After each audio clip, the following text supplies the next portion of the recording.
Picture a CISO team, 12 months into a major platform consolidation.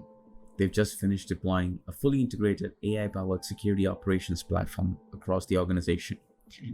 47 legacy tools rationalized into one. Their SOC team, which used to run 16 analysts across 3 shifts, is now 8 people. The platform auto-triages alerts, correlates telemetry, prioritizes incidents by blast radius, and in roughly 70% of cases, auto-remediates even before a human can review the ticket. On the morning they get the first full month's report. They open the dashboard and see something they haven't seen in 11 years of doing this work. Full green. Not cautious amber, not perpetually compromised gray. Actual green. Threats detected 4200, threats auto-remediated 3900. Mean time to contain down by 84%. The board presentation writes itself. They WhatsApp in the CISO peer group. They talk about, the way people talk about finally getting something off your back. Like a chronic back pain or something, right? They're not triumphant. They're just like quietly really like finally something that they can be happy about. It's like something that's been wrong for such a long time and then they finally fixed it. And someone in the group then asks a question that lands differently than it should. What happens if the attacker's AI is just as good as yours? Maybe even better. They don't have a quick answer. And that pause, that specific gap between the question and the answer is what this episode is about. The safest feeling in cybersecurity right now is also the most dangerous one. The feeling that the AI is handling you. Welcome to the Intersection Talks. I'm Avinash, and today we're going deep on what I'm calling the Delegation Paradox. The idea that as we automate defense at scale, we're simultaneously eroding the human capacity to function without it and removing the human judgment that catches what automation misses. We'll move through the cybersecurity layer, the AI architecture layer, and then we'll spend serious time in the psychology layer because that's ultimately a story about how humans behave when they feel safe and what that does to their ability to respond. Safety is an illusion. Let's start with the technical reality because the problem doesn't make sense without understanding the landscape we're actually in. On the defensive side, the pace of AI deployment into security operations has been remarkable. This month, which is May 2026, OpenAI launched Daybreak, a cybersecurity initiative built on their frontier models that is purpose-built for vulnerability detection and automated patch management. The architecture is genuinely interesting. It uses codex security to build an editable threat model for your repository, focused on realistic attack paths and high-impact code. It identifies vulnerabilities, validates them in isolated environments, and proposes patches. OpenAI is claiming that it can reduce the window between detection and remediation from days to minutes. Major security vendors, CrowdStrike, Palo Alto Networks, Fortinet, Cisco Systems, are already integrating it under what OpenAI calls the Trusted Access for Cyber program. This is not proof of concept. This is production tooling, live, being deployed right now by enterprise security teams. At the same time, AI-driven SOC platforms are maturing fast. Automated alert triage that used to mean AI flags it for humans now increasingly means AI resolves it, logs it, and then the human sees the summary in the morning report. Mean time to detect is compressing. Mean time to respond is compressing. The IBM cost of data breach numbers consistently show that organizations with full AI and automation in their security stack contain breaches an average of 108 days faster and save over $2 million per incident compared to those without. That's 108 days better. These numbers are real, and they represent genuine progress. So the defensive AI story is good, but here's the offensive AI story. On the 11th of May this year, that's 2026, Google's Threat Intelligence Group published findings that should have generated significantly more mainstream conversation than it did. For the first time, they identified a threat actor using a zero-day exploit that they assessed with high confidence was developed with AI assistance. And the target? A two-factor authentication bypass vulnerability in a widely used open-source web administration tool. The indicators were unmistakable. The exploit code contained abundant educational docstrines, a hallucinated CVSS score, and the kind of structured Pythonic formatting that is characteristic of LLM-generated code rather than human exploit developers. The group had been planning a mass exploitation event. Google thwarted it. But the important word in that sentence is this time. This is a qualitative threshold. We have moved from AI assists with phishing copies, or AI helps script kiddies automate known exploits, to AI generates novel 0 days. The capability barrier for finding and weaponizing previously known or unknown vulnerabilities has dropped significantly. And the speed problem compounds this. CVEs are now being weaponized within 24 hours of public disclosure in a meaningful percentage of cases. When you combine AI-assisted exploit generation with automated scanning and exploitation infrastructure, the window between vulnerability exists and vulnerability is being actively exploited at scale is approaching zero. There's also the supply chain angle. In late March this year, which is 2026, a criminal threat actor compromised multiple popular GitHub repositories, including those associated with the Trivi vulnerability scanner and Light LLM, in what appear to be AI-assisted operations. And Russian Nexus actors have deployed AI-enabled malware that uses LLM-generated decoy code specifically to obscure malicious functionality from automated detection. The last one deserves a moment of attention.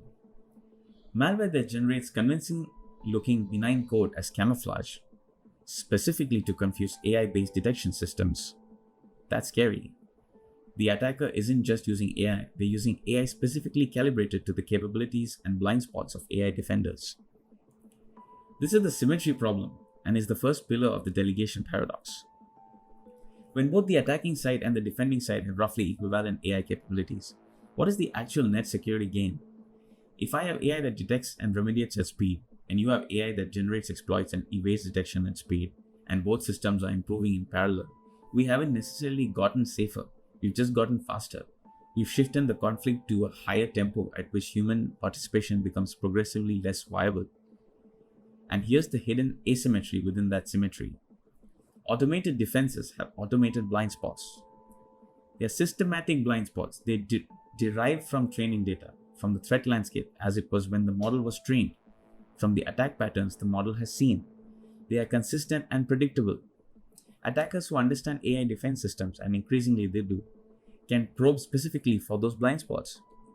The green dashboard does not mean nothing got through. It means nothing that the AI was trained to recognize got through. Those are not the same thing. The CISO's dashboard was green. That doesn't mean the threat landscape was green. It means the AI saw what it knew how to see. Alright, let's go a layer deeper into the architecture of what's actually happening, because this is where the structural problem crystallizes. On the defensive side, the loop looks like this. Human security team delegates triage and response decisions to AI systems. Those AI systems make decisions faster than humans can review them at any meaningful depth. The humans shift from decision makers to outcome reviewers. They look at what the AI did, not what the AI do, or why it did it. Over time, the human loses the depth of familiarity with the decision logic that would allow them to catch AI errors. AI's systematic biases, the categories of threat it was not trained to recognize, become invisible because the humans reviewing the outputs don't have the situational knowledge to spot what isn't there. This is not a theoretical progression. It's how skill atrophy works in any domain where automation takes over primary decision making. On the offensive side, the loop closes the other direction. Attackers use AI to generate exploits and probing payloads. Some of those probes hit automated defenses and get stopped. The data from those interactions, what got stopped, what the detection signature looked like, how the system responded, feeds back into offensive AI training. The offensive AI learns what the defensive AI knows. The next generation of probes is calibrated against the defense system's known capabilities, and the cycle repeats. This is adversarial machine learning applied to real-world security operations. And it means the two systems, the defensive AI and the offensive AI, are co-evolving, each training against each other. The loop tightens, the pace of iteration increases. And the meta problem? We are building AI systems to defend against AI systems, with humans increasingly out of the critical path of both. This creates what I'd call a comprehension gap, a growing distance between what AI security systems are actually doing and what the humans nominally overseeing them genuinely understand about those decisions. This is not a failure of intelligence. It is an entirely predictable consequence of the speed and volume mismatch. A platform that processes 4,200 threat signals a month and auto-remediates 3,900 of them cannot realistically be audited at the decision level by an 8% team as a primary function. The humans are governing outcomes. They are not exercising judgment on the process. The feedback loop works against humans in other ways too. As AI defenses demonstrate success metrics, lower MTTR, higher containment rates, both pleasing numbers, the business case for maintaining deep human expertise in parallel erodes. Why invest in building the human capacity to do what the AI already does better and faster? The humans who remain in the SOC evolve into platform operators rather than security analysts. The muscle memory of manual investigation, the intuition that comes from years of hands-on threat hunting, atrophies. And when the AI encounters the threat it wasn't built for, the humans who should be able to step in have not been keeping that capability sharp. Let's deep dive into the psychology aspect and start with learned helplessness, because it's the most structurally important concept here. Martin Seligman's foundational research on learned helplessness established something deceptively simple. When organisms repeatedly experience outcomes that feel outside their control, regardless of their actions, they stop trying to influence those outcomes. Not because they're unintelligent, not because they lack motivation, but because experience has taught them that their actions don't change what happens. The response conditioning goes deep. Even when circumstances change and their actions could make a difference, animals and humans who have learned helplessness often fail to attempt intervention. Now apply this to a security team that has fully delegated primary response to AI. Over time, the experienced reality of that team is threats arrive, AI handles them, outcomes are reported. The humans are in the loop, but not the causal loop. They receive information about what happened. They are not the agents who determine what happened. The psychological conditioning of that experience, repeated across months, across incidents, across morning reports full of auto-remediated tickets. This is identical in structure to what Seligman documented. Outcomes arrive. The humans did not cause them. The human does not expect to cause them. And then an incident arrives that the AI does not handle correctly. Maybe it's a novel attack pattern. Maybe it's a sophisticated adversarial input specifically designed to evade the model. Maybe it's a threat actor who has been inside the network for 6 weeks operating below the detection threshold of the AI's behavioral models. And the question is, does the human team respond with urgency and capability, or do they, and this is the honest question, do they wait for the AI to catch up? Learned helplessness in security context does not look like paralysis. It looks like waiting. It looks like escalating to the platform vendor. It looks like opening more dashboards and expecting new data to arrive. It looks exactly like what a competent professional does when they believe the system will self-correct, because that has been their experience of the system for months. The second concept is automation bias, and we've talked about this a lot. This is well documented across domains: aviation, healthcare, nuclear operations, financial trading. Automation bias is the tendency of humans to over-rely on automated recommendations, to under-scrutinize automated outputs, and to follow automated decisions even when those decisions are demonstrably wrong. It's not negligence, it's a cognitive efficiency response.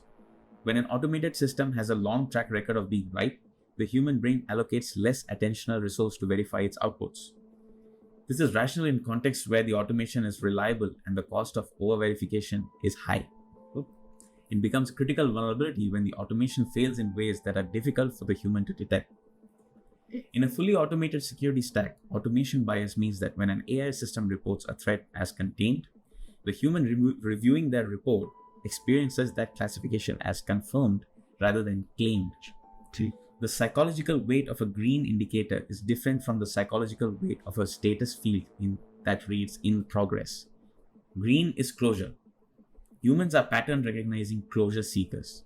The green dashboard is precisely calibrated to trigger cognitive closure, and cognitive closure is the enemy of continued vigilance.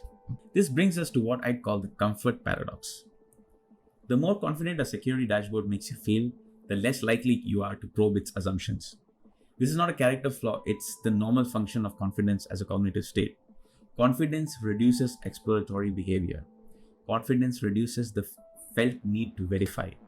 Confidence in a security context is specifically what a well-designed attacker who understands your defensive AI wants you to feel. because confidence is the state in which humans stop looking for what they might be missing. The green dashboard is psychologically sedating, and sedation is the precondition for surprise. The fourth psychological mechanism here is diffusion of responsibility. When an AI system handles security decisions, the question of who is responsible for those decisions becomes genuinely complex, and complexity in responsibility tends to produce evasion. Consider the accountability chain for a thread that was auto-remediated incorrectly and resulted in a breach. Is the responsibility with the engineer who configured the AI platform, the vendor whose model made the wrong classification, the CISO who approved that platform consolidation, the board that approved the budget and the staffing reduction, the analyst who reviewed the morning report and didn't flag an anomaly? In principle, responsibility sits somewhere in that chain. In practice, responsibility is distributed across so many nodes that the psychological weight at each individual node is substantially reduced. Reduced psychological ownership of responsibility produces reduced vigilance. This is not a claim about ethics, it's a claim about attention. Humans are more attentive to process that they feel personally accountable for. When accountability is structurally diffused, when an AI platform is handling security rather than getting a specific person to make those decisions, the personal vigilance that individual ownership produces is absent. These four mechanisms, learned helplessness, automation bias, the comfort paradox, and diffused responsibility, do not operate independently. They compound. An organization that has fully delegated security to AI will over time develop teams that have been conditioned not to expect to intervene, who have been habituated to treating AI outputs as ground truth, who are psychologically sedated by confidence generating dashboards, and no individual feels the sharp personal accountability that drives vigilance. This is not dysfunction per se. This is predictable psychological output of the system working exactly as designed. This is the point of this episode, not the AI itself, not the technology, the collision. We have built a situation where both attack and defense are increasingly automated. Humans on the defending side feel increasingly safe. Human judgment on the defending side is increasingly atrophied. And offensive AI is specifically trained to exploit the gaps in defensive AI. The attacker doesn't need to be smarter than your AI. They don't need a more powerful model of mental compute.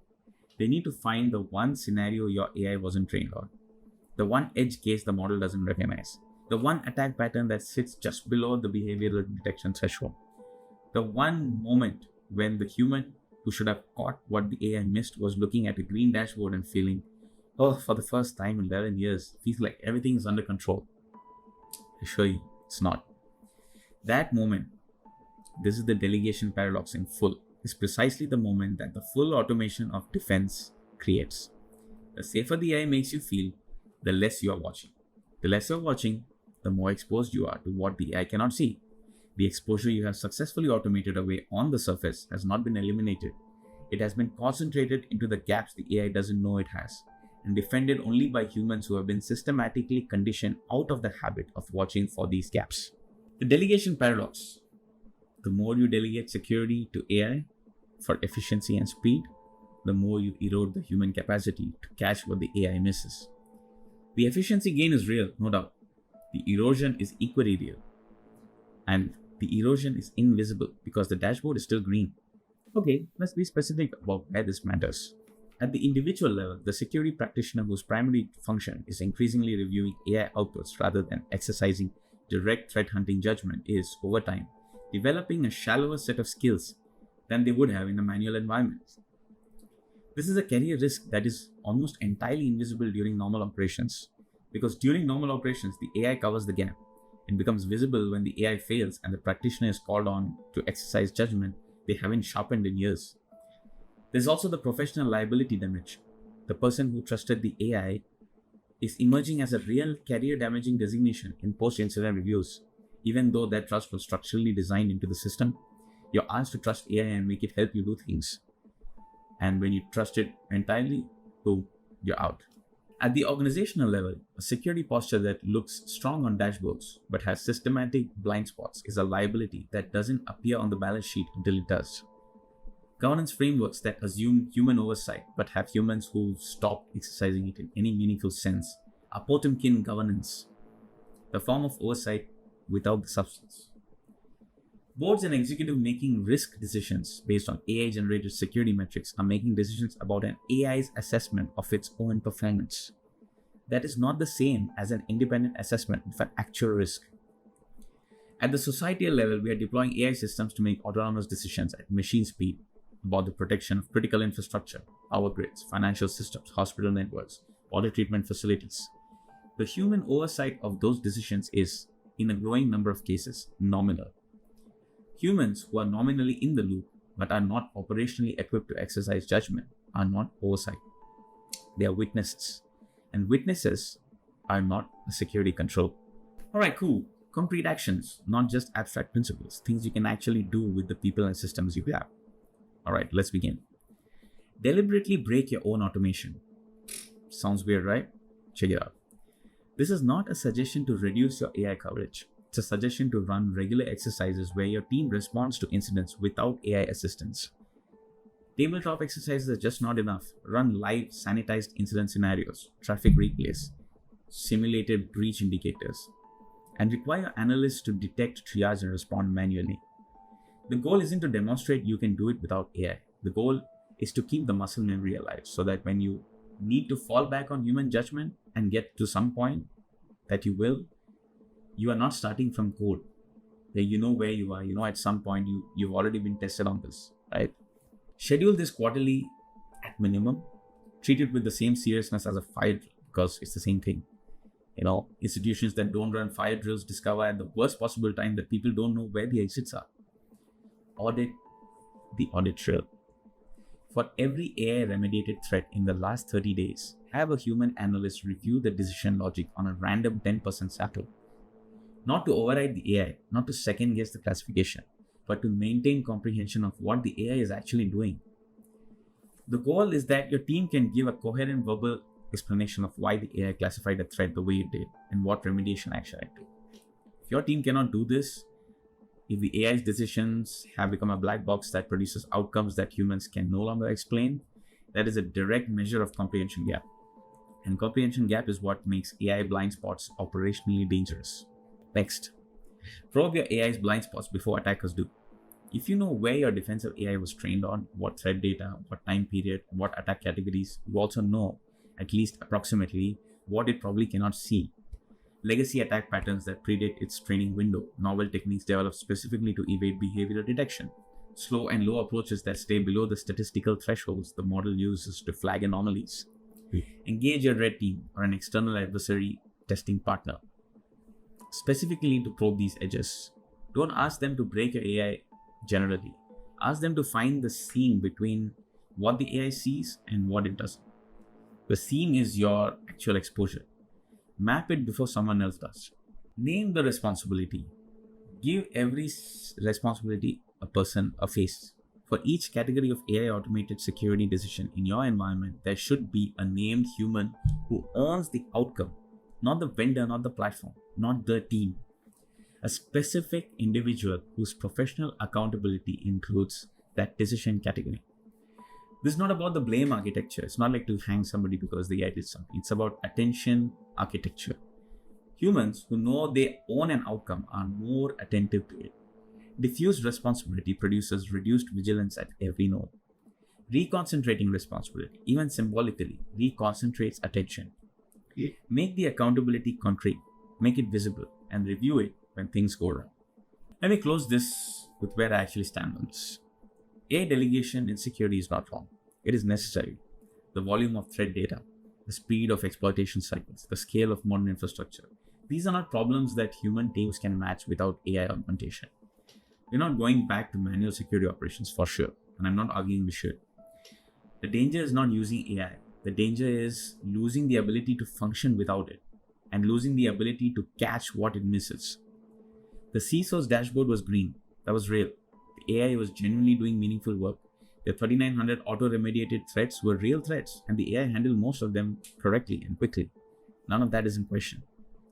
The question is, what happens on the day the dashboard is green, and it shouldn't be? The day the attacker has found the seam, the day the AI encountered something it wasn't built for, classified it incorrectly, and the morning report said remediated when it should have said missed. On that day, The question is not whether your AI handled it. The question is, do you still know how to handle it when the AI doesn't? If the answer is yes, if you've kept the skill sharp, if you know the AI's edges, if your team can step in and your accountability structures are real, then AI delegation is a force multiplier. It genuinely makes you safer. If the answer is no, if the green dashboard has done its psychological work, if the muscle memory has atrophied, if responsibility has diffused to a point where no one is really watching, then you have a security posture that is dependent on its own correctness. And that is the delegation paradox at full expression. A system that only works if it works, defended by humans who have forgotten how to defend.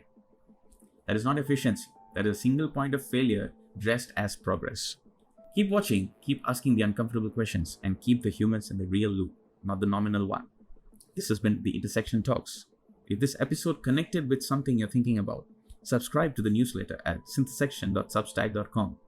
We go deeper on different intersection topics between AI, security, and the human risk layer. And if you're watching on YouTube, find us at the Intersection Talks. Thank you for watching. You could have been anywhere in this world watching any video, but you watched this video till the very end. Thank you very much. See you next week.